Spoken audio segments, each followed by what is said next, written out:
So here I pulled up the video on the wheel balancer. And again, this is a company that's nice enough to give me the Balance Dynamics video. Corporation, located in Ann Arbor, Michigan, introduces the Balladyne 4 automatic fan balancer.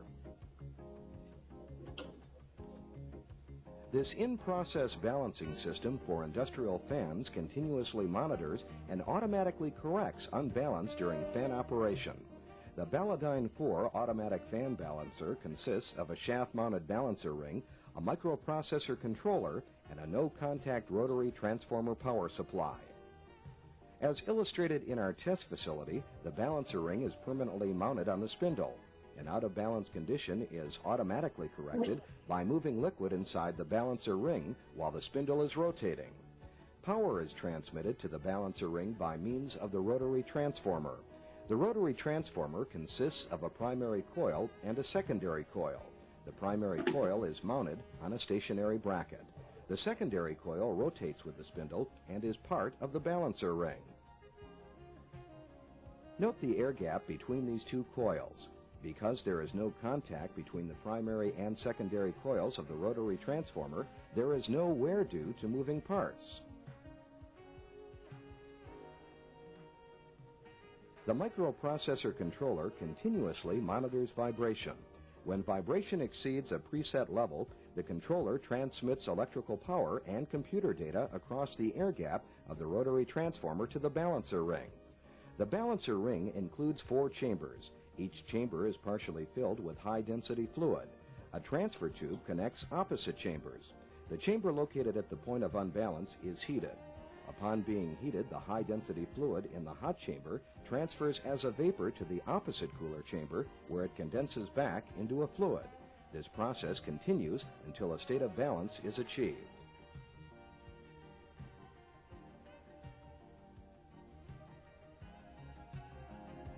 Typical applications include scrubbers, the power generation industry, chemical industry, cement industry, mining industry, paint booths, clean rooms, paper mills, and the steel industry.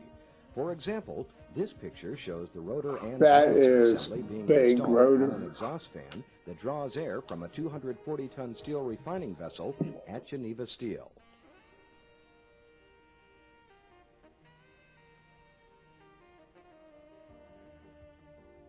The rotor on this 2-stage ID fan is 108 inches in diameter and weighs 23,800 pounds. There is a balancer ring on each end of the shaft. The balancer rings are 35 inches in diameter and 4 inches wide, having a total correction capacity of 3,500 ounce inches. The balancer ring is custom designed and can fit any size fan.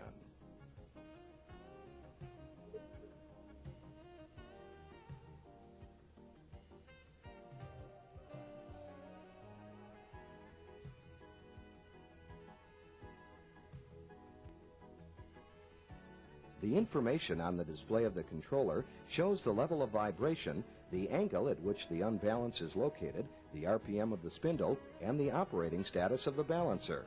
The display may be located near the fan or in a remote control room located within 200 feet of the fan. An IBM-compatible computer may be attached to the RS-232 serial port on the controller. Fan performance may be analyzed by downloading history and vibration data to an IBM-compatible computer.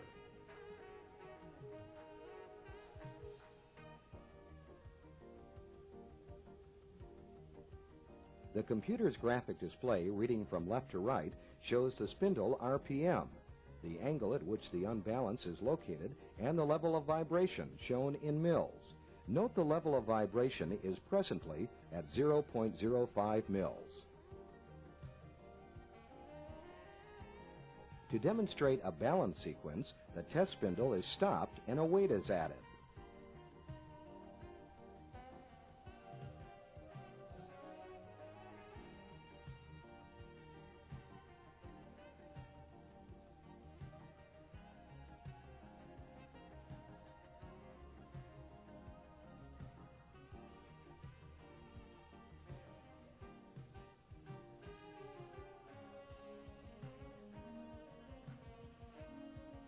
The added weight causes the vibration to increase to 2.43 mils.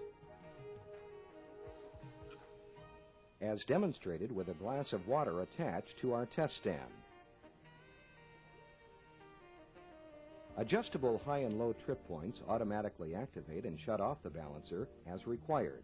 When the high trip point is reached, the controller initiates a balance sequence. In our present balance sequence, the vibration exceeded the high trip point and caused the balancer to automatically go into the run mode.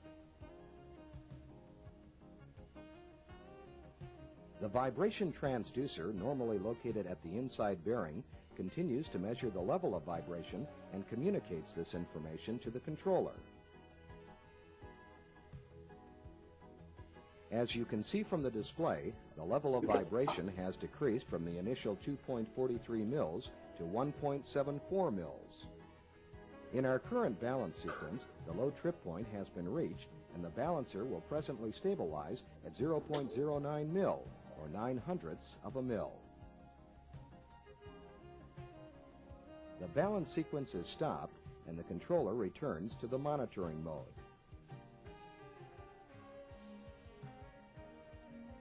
The installation of the new Baladyne 4 automatic fan balancer will save you maintenance costs and expensive downtime. Vibration maintained at levels below 0.5 mils will prolong bearing life and reduce metal fatigue. In addition, information provided by the balancer allows you to schedule cleaning at a time convenient to you and before potential damage occurs.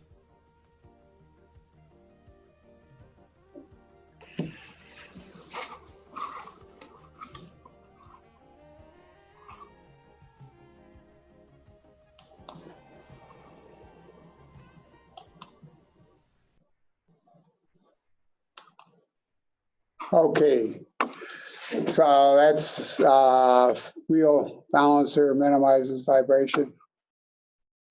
We'll begin again here. The point of the matter is you got to watch out for this because the machine's great and it balances wheels and it's great. Prevents a lot of downtime, a lot of cleaning involved with taking down the wheel, or taking down operations so you can clean the wheel. Unfortunately, it also lulls you to sleep, so to speak. I mean, it lets you get comfortable because it balances out. It balances out vibrations, but the buildup's still there, and buildup's still there, buildup's still there, and it's being added to all the time. As a result, when the failure happens, it could be a lot more difficult, a lot more catastrophic than just what you had experienced before.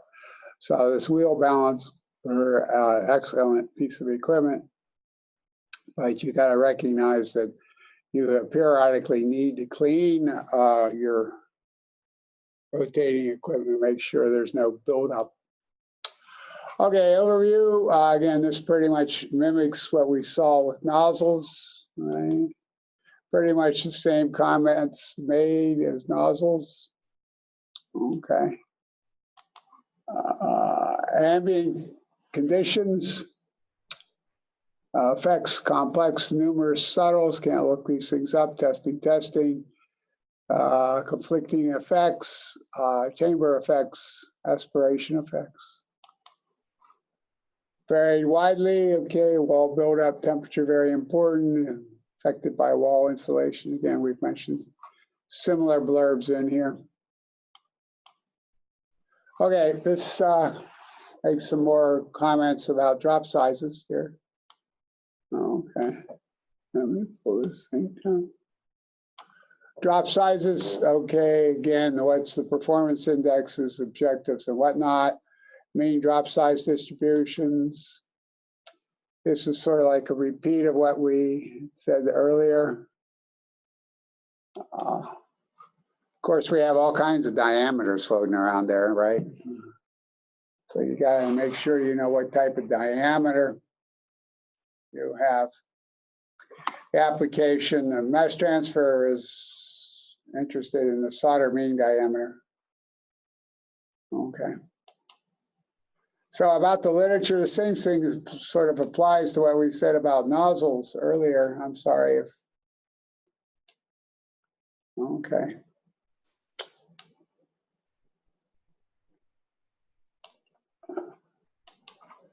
And the whole idea is let the buyer beware. Let's go over them, I guess we should. Information is unsatisfactory, validity is questionable, subject is complex, physics is not well understood, many studies of dubious value, equations give improbable values, many drop size equations, depends upon your level of expectations. Trends are very important, various studies don't agree, lead constants are equipment specific. Many causes for this difference, don't expect agreement, let the buyer beware. Need common sense, it depends principle. The answer to all engineering questions is it depends. Fluid properties, geometry effects, power input levels, surrounding effects. Drop sizes for a rotary, obviously drop sizes diminish with increasing rotational speed. Drop sizes increases with increasing flow rate and viscosity. Lowering liquid temperature increases viscosity, surface tension increases, drops larger. So you want to run hot. Effects of air movement, there's a 360-degree air angle, spray angle, sorry. Can be bent by airflow. Drop diameter decreases with increasing air velocity. More turbulence for disruption. Feed can become aerated. That's a very important point. So if we take a look, we have three major flow regimes, right? Direct drop reduction, we have ligament drops, and then we have liquid sheet drops. And if I go to Lefebvre's information in here, you can see that direct drop reduction, ligament atomization, by ligament formations, is uniform drops, and then by sheet disruption. And what you'll notice is the prominence of the Weber number. This is Weber number, Weber number, Weber number, Weber number, Weber number, Weber number, Weber number. So you have a lot of effects according to the Weber number. Now, if we go here, this is for veinless discs, and I suspect there's some Weber numbers floating around in here. This is definitely Weber number. It's usually drop size varies with the Weber number, the minus 0.5 power, right? This is 1 over the Weber number. So the dirty question I have to ask you all is, have you calculated your Weber number? Have you measured your drop size and have you calculated your Weber number? So in orifices, we saw flow number. Drop size is proportional square root of the flow area. Here we have drop size function of the Weber number to the minus 0.5 power. All right. And here we have, again, for wheel atomizers, the one that sort of stands out, I think, is the Harry Marshall correlation. And it's easily understandable, right? Drop size should be the Q root. There's a volume right in here. Mass flow rate has a volume. Solder mean should be the cube root of volume. And it's 0.2 power, 0.24 power. And then solder mean varies with 1 over the velocity. This is the tip velocity. So that makes sense. These two items make sense. So this probably stands out as being the better of the 4. But, you know, obviously I would want to go back and check these other ones. Again, we have fairly absurd effects like 0.017. Pull your calculator and determine what number that is, 0.017. Quite amusing. Drop sizes, again, that's what we just said. Marshall, Herring Marshall. Anyway, we have that, that's good. But we also have this one, the solder mean diameter divided by some sort of diameter, nozzle diameter, or in this case, this diameter. The 0.5 minus 0.5 minus 0.6. Weber number is, okay, if you have rotating equipment, it's that. So this agrees with the equation. If I look, call this equation 30, 31, 32, 33. If I look at the agreement here, there's a whole bunch of equations that show this to be true. 30, 31, 32, 33, 36, 38, 39 are all Weber numbers. Close to 39. So a whole bunch of those are Weber numbers. Now, the point of the matter is once you know the Weber number, right, you can figure out your lead constant here with your own data. And that would be very powerful for you if you're worried about drop size. Actually, you just want to get the product out the door. That's probably very true. And maybe you know, so long as the solids are in a certain range, you don't care. But some people care a lot about drop size. Yeah, high-end automobiles, right? They have this opalescence in their paints. And you have a ding in one of these little scar or bump in your paint job on these high-end automobiles. And for the repair shop to match the color and the luster or the opalescence of these high-end automobile paint jobs, you gotta obtain the same drop size that was used to make the original coating. So there's an example where you have to understand your drop size. Anyway, this work example, I like this, gives you a little introduction into scaling. I have an operation, I have all the information about that operation, and I want to decrease the velocity by 4, and I want to increase the length scale by 10. Okay, there you go. Well, how does that affect drop size?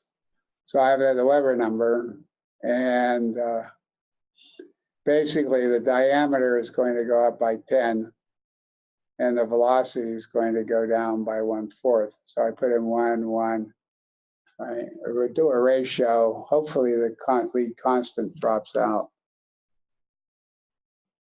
So I find substantial effect on the two drop sizes. Anyway, it's kind of fun. Similar, the disintegration of liquid sheets is similar to breakup of jets. Initial sheet thickness, ambient gas properties, expand against surface tension until leading edge is formed. Beyond the edge, the sheet disintegrates, and you're looking for solder mean diameter to vary with sheet thickness. I give again this picture of the sheet thickness. There it is. This sheet thickness then determines this diameter. Okay, another picture. If you haven't noticed, I really like this picture because it's further on down here as well. In the world of sheets, okay, maybe you're interested in liquid sheets. Complexity is further. I'm not surprised there's only 3. I'm surprised people haven't found more. You have the rim, a perforated sheet, and a wavy sheet.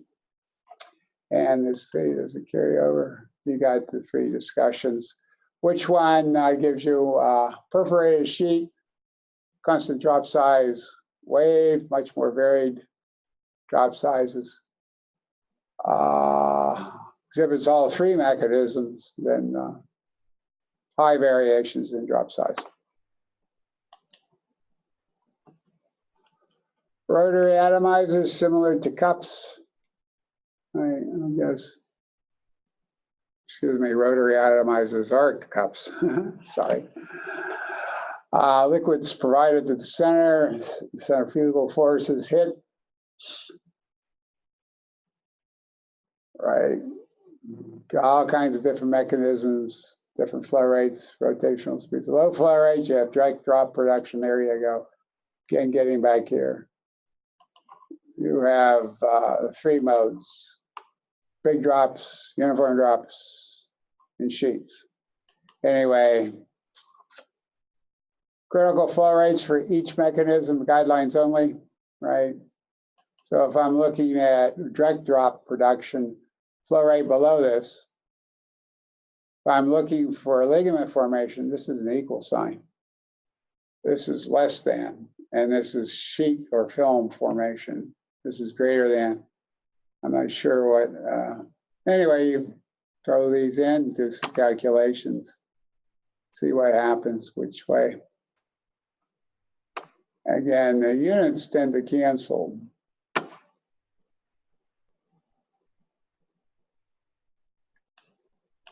And just for fun, I took one of those correlations and looked up all the horrendously horrible units for these things. And look at that. He even used the European units. Holy tamale.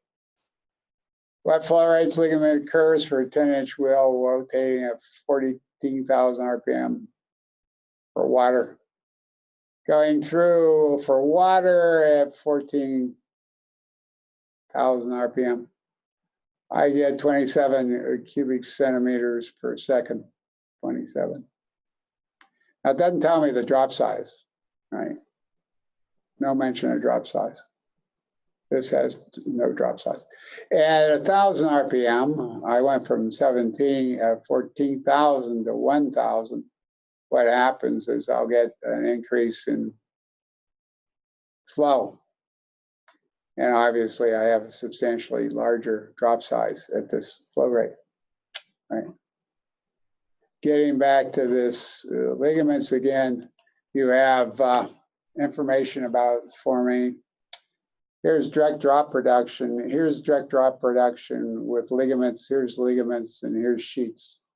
Anyways, number of teeth required to maintain ligament formation. This is teeth per centimeter of perimeter centimeter. Monodispersed can be produced by direct drop production, ligament formation. Very sharp distribution, goes from 75 to 500 microns. You're looking at 100 liters per hour, low flow rates. You're looking at 25,000 to 40,000 RPM, sensitive to feed conditions, and trapped air, edge effects occur. Can go as high as 50% solids. That's pretty cool. Same's in Michigan and Randsburg in Indiana. Anyway, great states of Michigan and the great states of Indiana. I'm in North Carolina myself. Anyway. Nozzles versus wheels. Well, wheels offer a higher feed rates, handle abrasives, no blockage, low pressure, drop size controlled easily, simple control by speed adjustment. So there are many, many advantages to nozzles, the wheels over nozzles. Offer flexibility and can use wheel balancers. So in the way of spray drying, rotary atomizers are always preferred over nozzles. All right. But they offer a higher level of complexity. I mean, nozzles is just, a chunk of pipe. Whereas wheels are sophisticated, a lot more problems. Anyway, rotaries, 70 to 110, nozzles 180 to 220 to 250.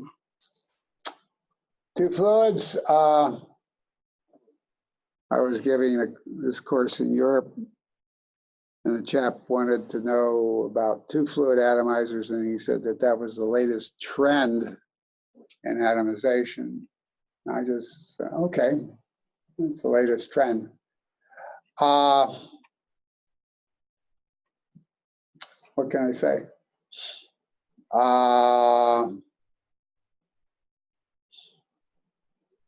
So, you know, trends come and go. I hope that I don't think the guy liked my answer, but that's all right. I'm not looking for agreement.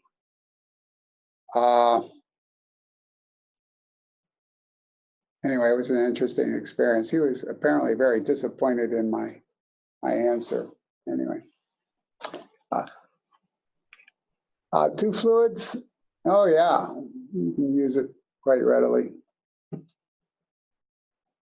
Less liquid, better. The less liquid, the better.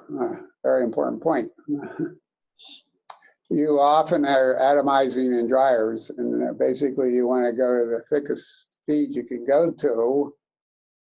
And drying by itself is not very desirable if you stop and think about it. Drying is terrible. Unit operations, it used to be very costly when natural gas was expensive, but if you can avoid drying, do so. But anyway. So the idea of two fluid atomizer, you have less liquid, and that's particularly important in drying, pushes applications to higher viscosities. And apparently I said that this guy had an effect on me. I said the trend exists going to two fluid nozzles, going to two fluid air assist nozzles. Anyway, in bulk density concerns, it's a fan with a liquid on it. That's pretty funny. It's moving a lot of air, and it has a liquid on it. So high capacity wheels move vast quantities of air, may produce unwanted product aeration on the wheel, results in powders of low bulk density and high packing costs.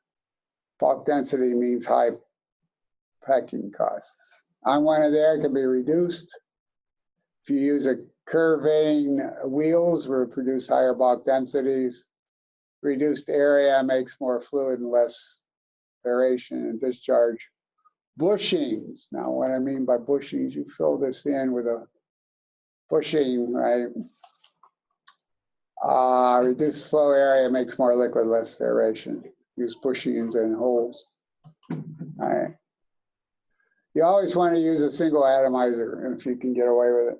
Multiple atomizers have problems of equal gas distribution. All right. Multiple atomizers, walls are closer, and that would possibly increase deposits. Shutdown of one atomizer in a multi-atomizer system can produce undesirable results. And the old flow field changes on you.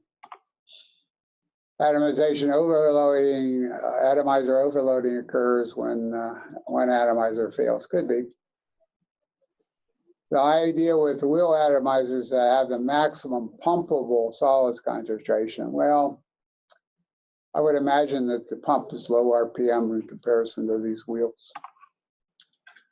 That would be, we have the Perry-Marshall correlation. Then we went over that.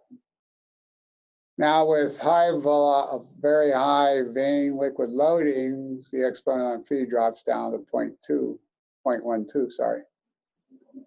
Very high liquid loadings are 2,000 to 6,000 kilograms per hour. Constant has to be determined experimentally. Moving right along here, new operations. Again, by new operations, this is relatively speaking. This statement may be by new operations, maybe 5, 10 years old.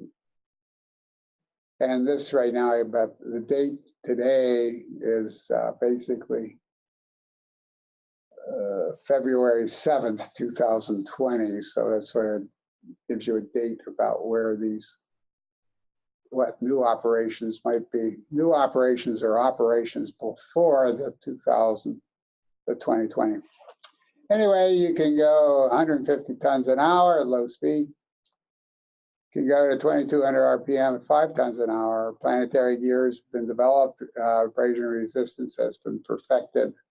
Suitable air dispensing systems for every application are available. Now, for every application, anybody says every application, immediately, geez, don't believe it. Anyway, interesting videos on YouTube. Okay, we got some good vendors there. Fog maker. Okay, you have a magnetic rotary atomizer. Anyway, I gave you these before. Listing of vendors, and this is coming from Cook and Dumont, primarily from Cook, I think, with input from Dumont. And a great bunch of guys. Great bunch of guys.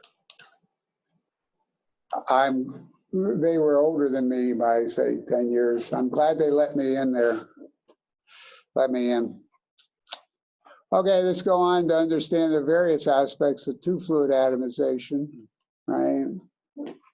Now, Lefebvre divides this up into air assist and air blast. I don't see any difference in them. Maybe there's more air at high pressure, less air at low pressure. I don't know. More air at less pressure. Anyway, two types are very similar to each other, at least from what I can say. The other fluid's typically air, but it can be steam, nitrogen, hydrogen. Now, in spray drying operations, it's well known if you inject steam, you slow down the boiling of the drop, and you have solid spheres that are formed. So I don't know if you want to operate that way, but it changes the whole mechanism a bit. Again, you have a boiling operation with spray drying. Drops are boiling, but if you put in steam, they don't boil as rapidly. Hence, you may have solid spheres rather than hollow spheres. Air assist air blast is very useful for high viscosity materials, basically. And flows must be high to have an effect. That's also very important. Homemade, a lot of this stuff is homemade. They buy something that doesn't work, and so they say, well, let's throw in an airstream, more high pressure gas, see what happens. And then they go with it. So some of these are actually homemade. Let's go back. Air assists exposed to high velocity, could reach sonic conditions. Air steam assist is very important, low flow rate, low liquid flow rates. Basically, and under such circumstances, the low pressure drop of the liquid is too low for atomization. It's high pressure, uses relatively small amounts of air, requires external supply of high pressure air. Okay, so that's air assist. Okay, and we have atomizing air. You can see you have the liquid inlet and the air inlet, and the air, I think, is going around the perimeter, and you have the fluid cap in there. And these are externally mixed. By externally mixed, it's highly improbable for one stream to back up into the other stream. Okay, it's mixed outside the nozzle. Internally mixed, well, here is internally mixed. The air stream and the liquid stream together.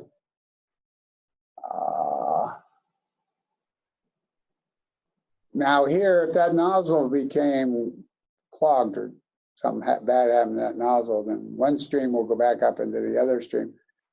Might back up in the other stream, depending upon pressure drops, right? So you want to have your flow system such that if these pressures are nearly the same, hopefully, so that backflow may not be, I mean, I'm just speculating, backflow might be a problem.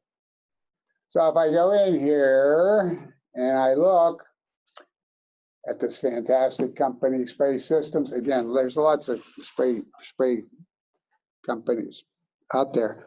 Spraying Systems is a fantastic company.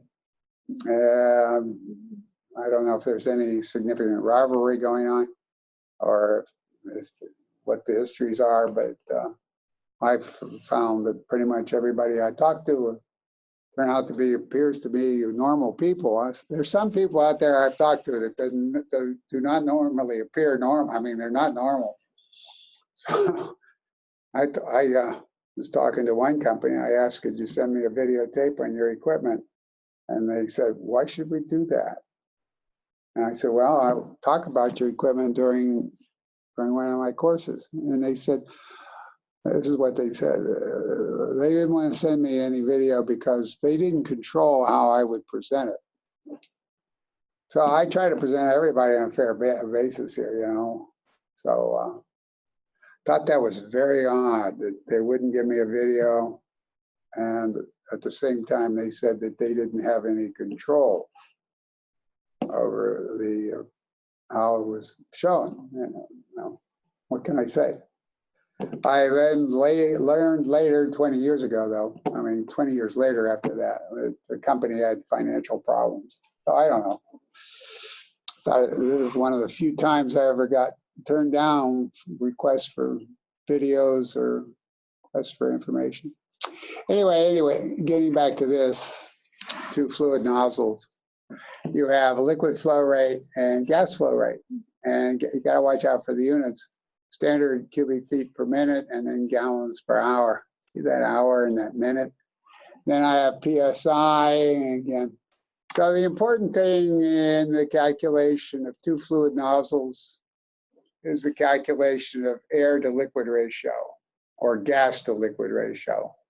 So I thought I'd go through here and do a calculation on the air to liquid ratios. And I've chosen this set here, and it's coming out of Spraying Systems catalog. And I get an ALR of 0.14. Now do it again for another set of flow rates and pressures. Let's see if that was this one. 20 PSI, 60 PSI. So at higher pressures, I get higher gas pressures. Excuse me, liquid pressure. I get an ALR of 0.47 or 0.48. So I give you the calculation sheet for that. Units are your friends, and you got to make sure the units cancel. If the units don't cancel, then your answer is going to be wrong. Your answer is wrong. You would have been better off to get a can of beer and sit in front of the TV and do a calculation that's wrong. And then you present a wrong calculation. It's just an embarrassment. So you need to make sure that units are included. Units are your friends, not your enemy. One of the interesting things about spreadsheets that I find is they don't emphasize, you got to put the units on spreadsheets, that's true, but they never emphasize cancellation of units. They should put that in there. You know, when you have cell A times cell B, they should have the unit calculation alongside that. Make sure the units cancel. Anyway, let's go over here. Now I bet you, look at that pattern there. That's fantastic. Look at this one. It's a circular spray. You got dots in here. Holy tamale, huh? And here we're picking up another one from Spraying Systems, and we're calculating the ALR. Now that's 2.25. If you're using a two fluid nozzle and you haven't calculated the air to liquid ratio or the gas to liquid ratio, you should be ashamed of yourselves. You should be ashamed of yourselves. Anyway, deflected, interesting. Air liquid deflected. Again, here the air is what hopefully will have the dominant effect here. So the liquid, again, we have low pressure drop, and we're sort of aspirating the liquid in a sense. You got flat cones sitting there. So where are we over here? Rings, spots. You have different feeding setups, right? How you feed, what do we got here? Two configurations, internally and externally mixed. Maximum spray angle 60 degrees, smallest at maximum airflow rate. This is the spray angle. This is where the liquid and gas is mixed within the nozzle. Spray angle widens as airflow increases. Good atomization down to very low liquid flow rates. Very fine sprays, non-plugging. Atomizes high viscosity liquids and slurries. Liquid can back up in the airline, requires external metering.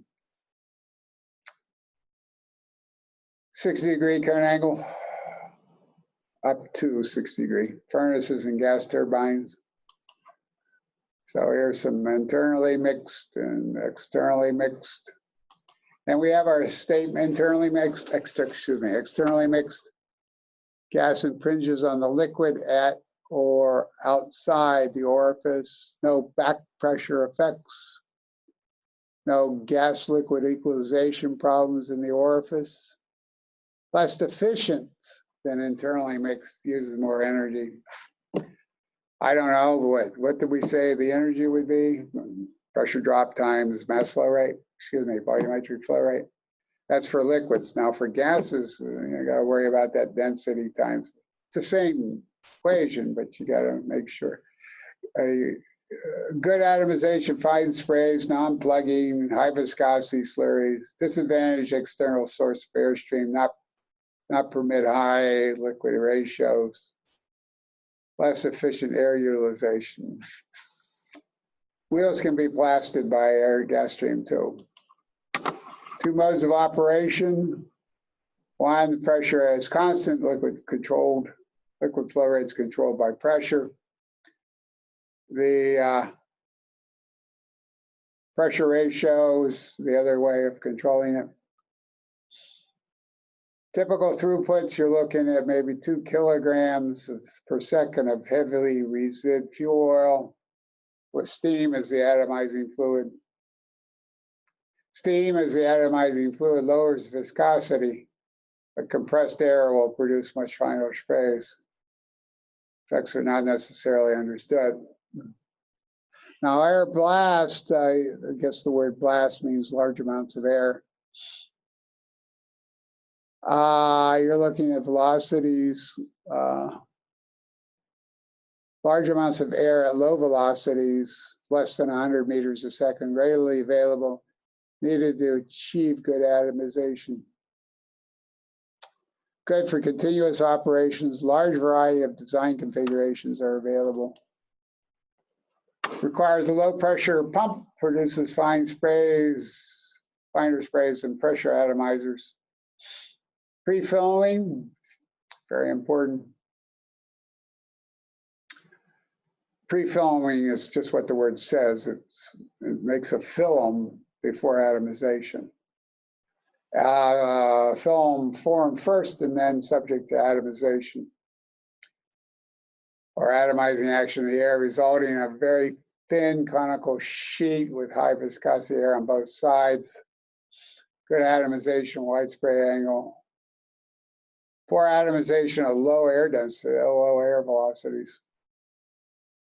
Plain jet air blast, liquid is injected into the gas stream as liquid jets, good atomization.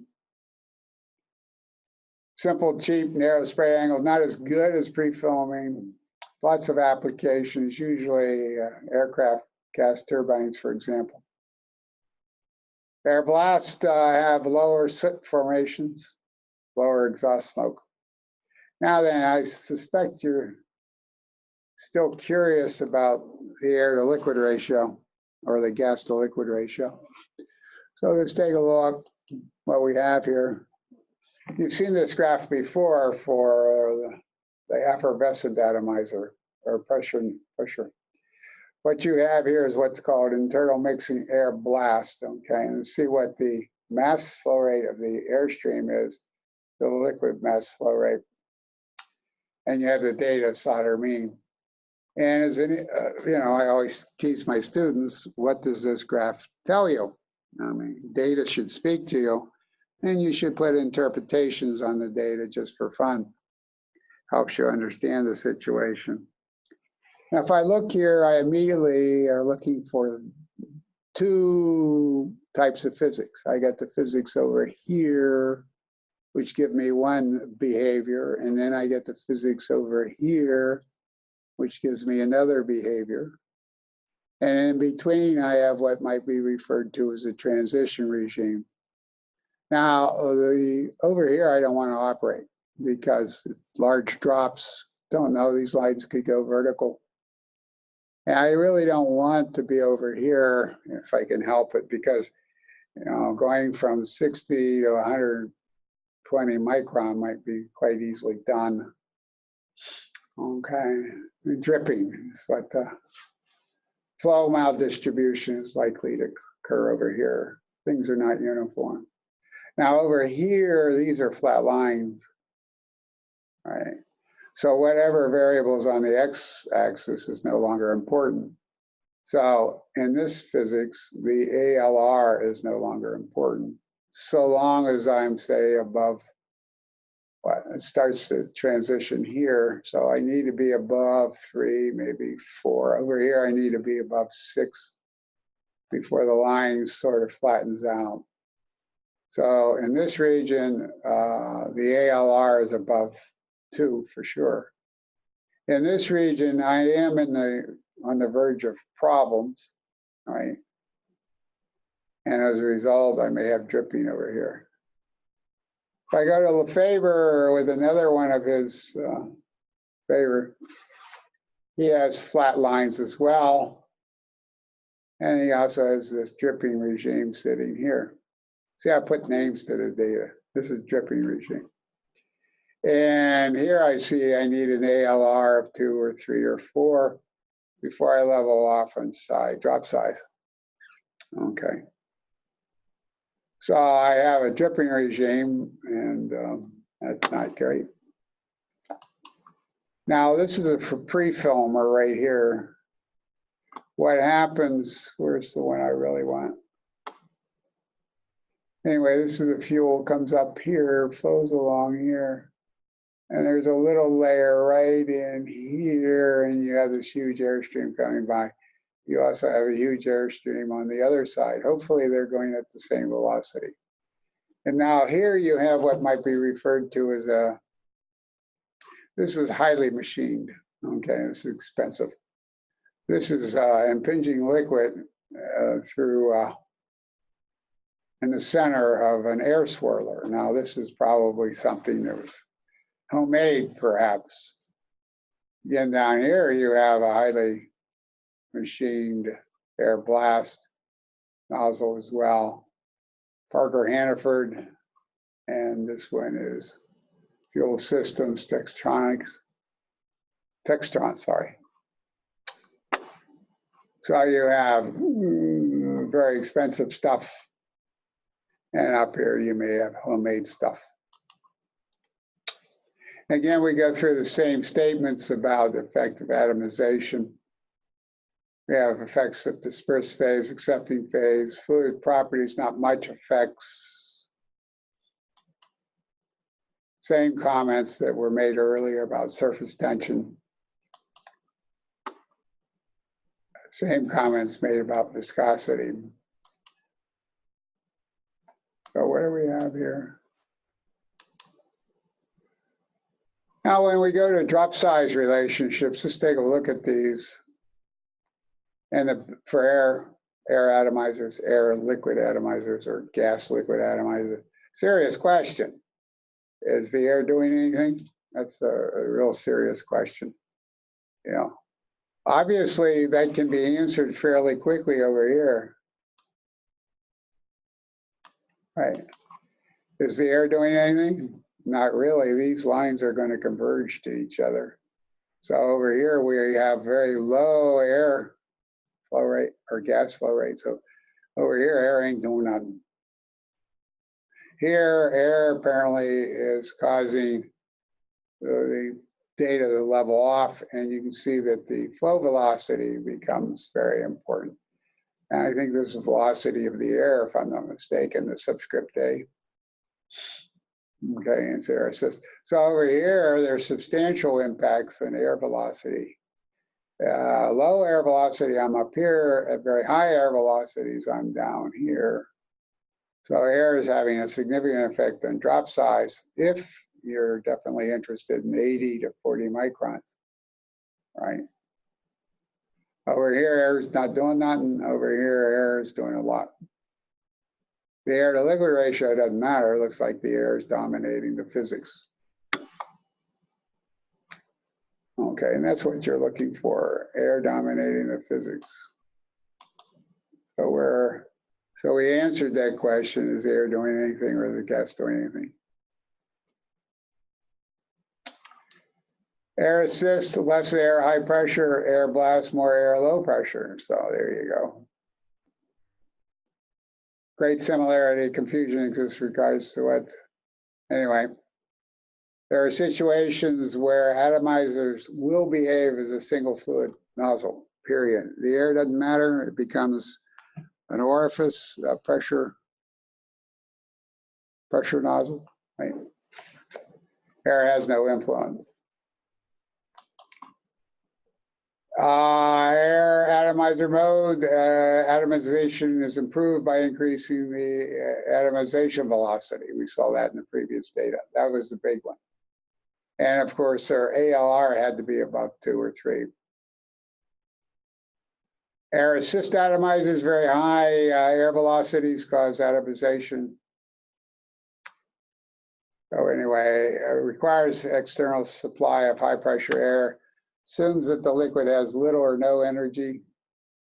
May be a confused situation if liquid has enough power for atomization. There's an interesting question. Relative velocity between the air, liquid and the air, that's the important variable. And then the air to liquid ratio. The relative velocity is very low, you have poor atomization. Relative velocities have to be 100 to 300. We saw that again. Going back to that data again, let's go down here to the data. We don't know what happens up in here.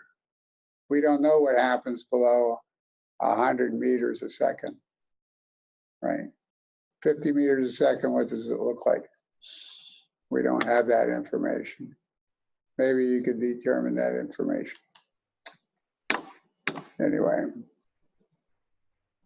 The real kicker is how much power or pressure drop is there for the liquid from its own flow. And the other thing is what's your ALR? Drop size will vary with 1 over the relative velocity. Higher velocity, lower drop size. So we have these correlations here. Now, this is air assist. Okay.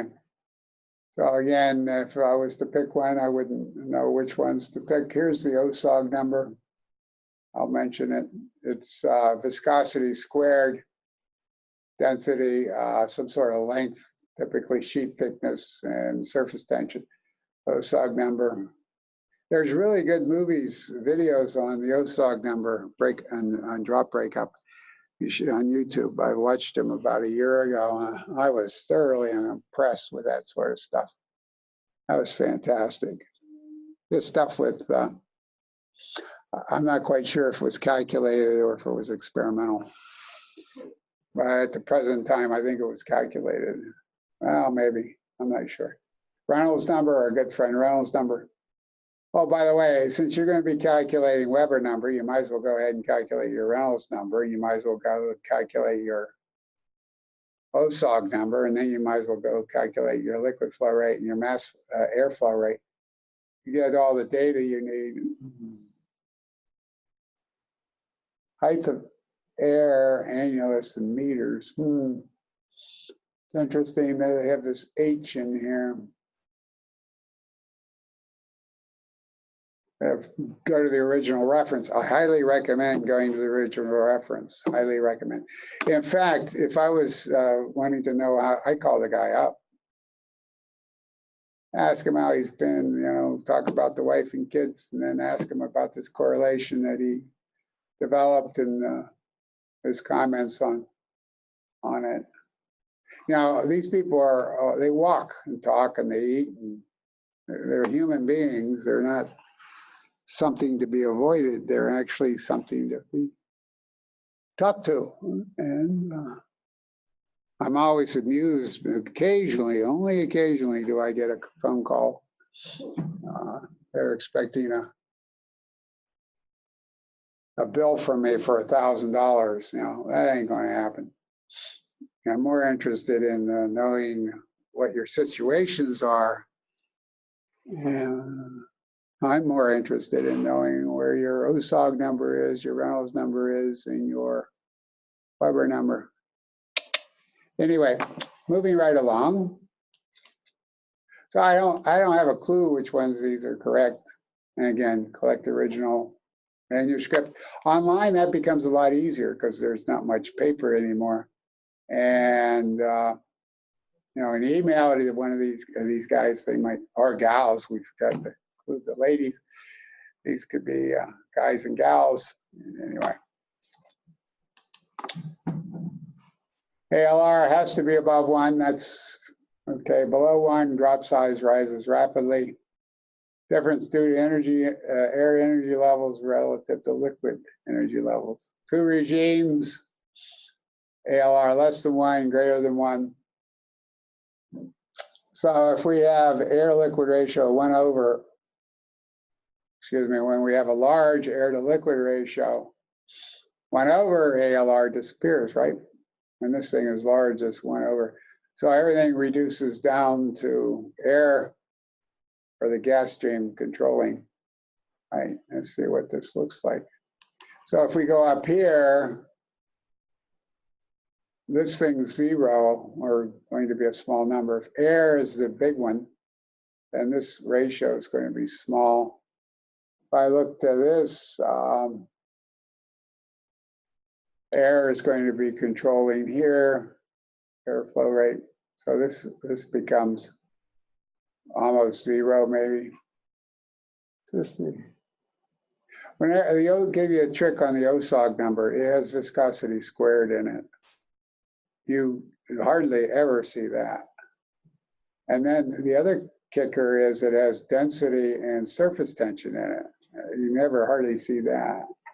And the OSOG numbers are important, very important for high viscosities. That's why it's a high viscosity. It takes into account viscosity effects.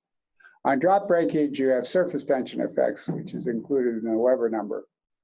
Now, when you go to very thick stuff, you have the situation where viscosity is controlling, or excuse me, has a significant influence. So you'll see this later on. Here's the OSOG number of the 0.5 power, Weber number of 0.5 power. Look at that thing, 16,000. Well, that's to account for the air to liquid ratio. Suppose the densities are 1,000. So OSOG number 0.5, Weber number times 1,000. And that makes this number 16, which might be the same value as the Weber number. Weber number can be 16. OSOG number plus 1. So all this sort of cancels out in the OSOG number. Anyway, it's interesting to calculate stuff like that. Just for, see if you can get the units right. By the way, the units is dimensionless, dimensionless, dimensionless. 2 regimes, as we noted. Here they are again. And give you an idea of absolute viscosity, how it changes. You go from 20 microns if you increase viscosity to 120 microns, right? Factor of 6. Now, for you to change viscosity over that, from say 3 or 4 to 120, wow. All right, it's not going to happen. Here, the lines are flat. And no effect of viscosity, relatively flat. So again, viscosity doesn't have an effect because you're not going to be changing viscosities all that much. You might be up at this level of viscosity, but you're not going to change it much. So it's going to be a minor effect. although it looks like a major effect, you got to recognize you're going to be around one of these data points. You're not going to be along the whole span of data points. Types, two types, internally and externally mixed air blast. Let's see what we got here. Pre-filming. Now then, this is the kicker here. This is the one that I really like to talk about. First off, this track the airstream coming in, and then you have an airstream coming down through the center, and you got this fiddle in there, causes the airstream to bend upward and more or less. Now then, colliding with the other airstream at an angle.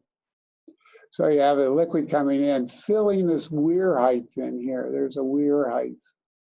See, they call it a weir height. And then there's a liquid in there that's spread out along a sheet, very fine sheet there. And then wham, it gets hit on both sides with this airstream. And then you have immediate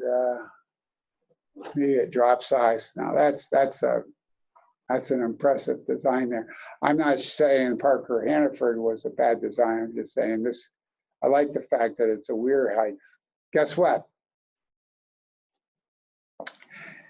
The weir height determines drop size. Isn't that a pain? That's a pain. Yeah. Let me repeat that. The weir height determines the sheet thickness, and the sheet thickness determines drop size. So there you have a very small length in there. It is very important. Okay. Very seldom in engineering do you see a very small dimension become the important dimension of the operation. Typically, small stuff is, again, indeed small. But if you like a look at this weir height in here, this is one of the few instances where a really small object, small length is will control the drop size. So when you scale this thing up, suppose you went from 1 to 2 in diameter, then your draftsman or draftswoman will scale this up by a factor of 2. So then if your desire was to increase drop size, your desire was to increase or was to maintain drop size on scale up. You were interested in maintaining drop size on scale up. And the draftsman just does geometric scale up where this is 1, and this is 1, then this is 2, then this becomes 2.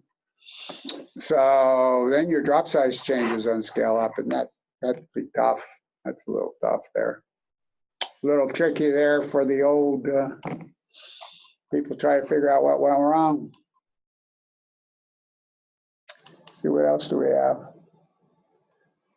So we have provides significant reductions in soot and gas, smoke, and combustion operations, disperses fuel through a combustion zone. Design objectives provide maximum contact between the gas and liquid.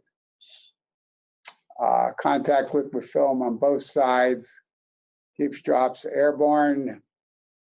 So we have less viscosity. So we have these correlations here. And this is, I like these correlations. Wow. Here's the OSOG number sitting there, and we have the Weber number sitting there. Again, the OSOG is here. Guess they got this one wrong. I think that D has got to be in the denominator.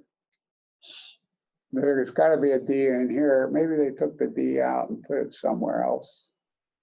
There's got to be a D in here, and this is Weber number. There's got to be a D in the Weber number here. Holy moly, they got their Weber numbers wrong. And the OSOG number, does that tell you anything? What that tells you is you shouldn't trust correlations unless you go back to the original. Okay? Unfortunately, Lefebvre passed away some time ago. But there's this guy, he might be still alive, and original papers. Anyway, so you have equations in tables 0.9 and 610. This is lifted from Lefebvre. The whole idea of pre-filming is you spread the liquid into the thinnest possible sheet. So if I go through again, I have the Weber number is the first term and the OSOG number is the second term. And I got even more sophisticated stuff. There's my length. There's my length. And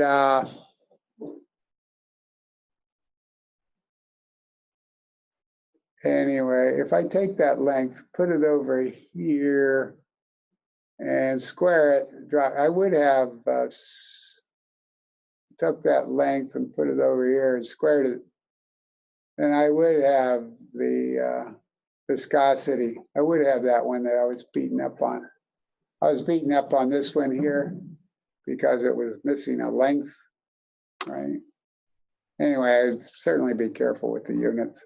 And again, these lead constants become very important to you, okay? And these lead constants may change with the equipment you have, or their equipment as opposed to your equipment. Look at that, you had the OSOG number way back.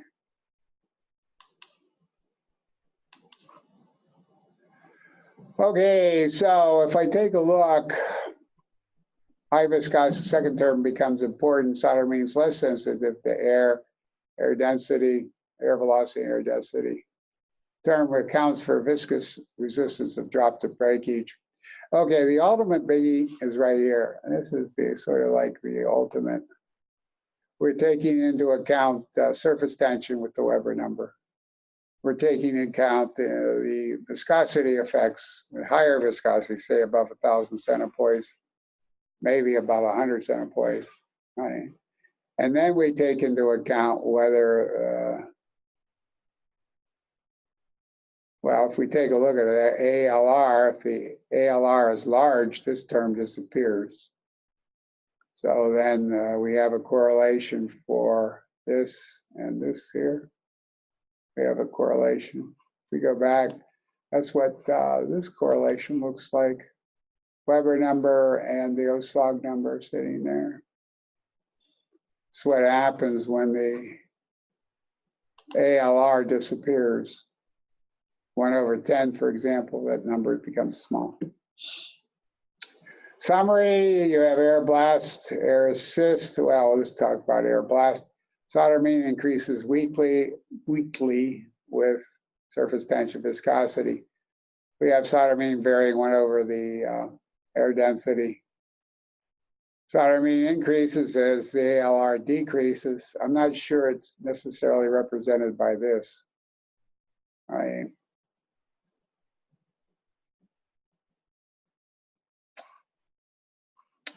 Remember, there was three. There was the dripping regime, there was the flat regime, and then there's transition between the two. Okay.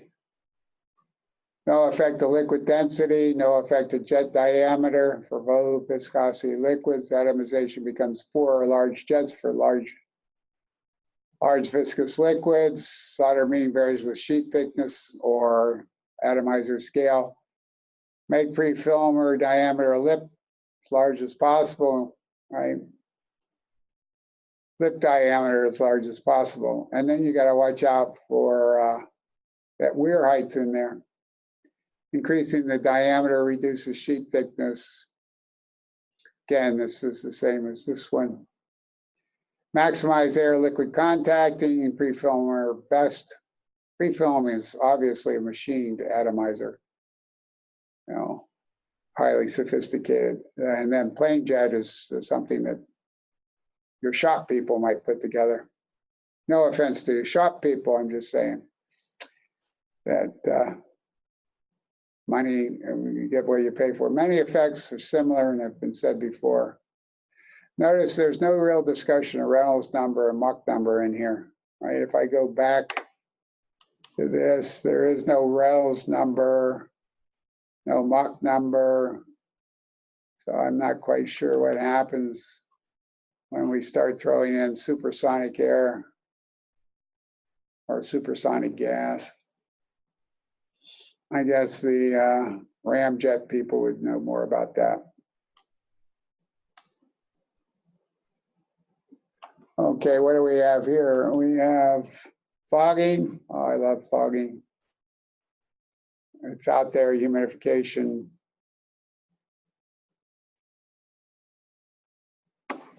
Anyway, we have the foggers, and I'm not going much into this. Other than close it out here, and basically I wish you happy drops. I would give you my telephone number, but it keeps changing on me. My email is pretty constant, but since I'm close to retirement, may not be. Anyway, again, the references, again, Lefebvre's various errata.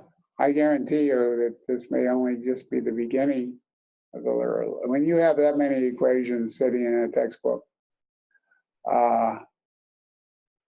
checking those equations is tough. I wrote a book, had lots and lots of equations. I checked them and checked them and checked them again. Anyway, great guys, Cook and Dumont. Robert's my academic father. He's a great guy. Lefebvre, unfortunately, I never met, but he was at Purdue as the combustion lab. I've never met these chaps here, but there's always the future. And I can't emphasize more the importance of YouTube and understanding more about atomization.